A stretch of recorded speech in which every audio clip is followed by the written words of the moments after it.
ಒಳ್ಳೆ ಮ್ಯಾಚ್ ಕಣೋ. ಅಂತ ಮ್ಯಾಚ್ ಯಾವತ್ತೂ ನೋಡೇ ಇರ್ಲಿಲ್ಲ. ಅಯ್ಯ, ಈ ಅಮ್ಮಂಗ್ ಬೇರೆ ಯಾವ್ದು ಜಾಗನೇ ಸಿಗ್ಲಿಲ್ವಾ? ಇಲ್ಲೇ ಬಂದ್ ಕಸ ಹಾಕ್ಬೇಕಾ ನಾವಿರೋ ಜಾಗದಲ್ಲೇ? ಬಾರೋ ಗ್ರೌಂಡ್ ಹೋಗಿ ಕ್ರಿಕೆಟ್ ಆದ್ರೂ ಆಡ್ಕೊಂಡ್ ಬರೋಣ. ಏನಂತೀಯೋ? ನೀನೆ ನೀನೆ ಮನಸ್ಸೆಲ್ಲ ನೀನೆ, ಮಾತು ನೀನೆ ನನ ಮತ್ತೆ ಮತ್ತೆ ಒಂದ್ ನಿಮಿಷ ಹೋಗಿಪ್ಪ.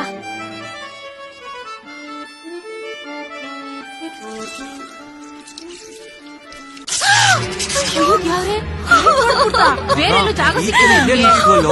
ಏನೋ ಗತಿ ಇದು.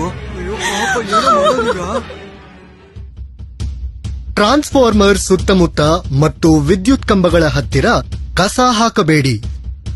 ಟ್ರಾನ್ಸ್ಫಾರ್ಮರ್ ಮುಟ್ಟದಂತೆ, ಒರಗದಂತೆ, ಟ್ರಾನ್ಸ್ಫಾರ್ಮರ್ ಮೇಲೆ ಮೂತ್ರ ವಿಸರ್ಜನೆ ಮಾಡದಂತೆ ಎಚ್ಚರ ವಹಿಸುವುದು ನಮ್ಮೆಲ್ಲರ ಕರ್ತವ್ಯ.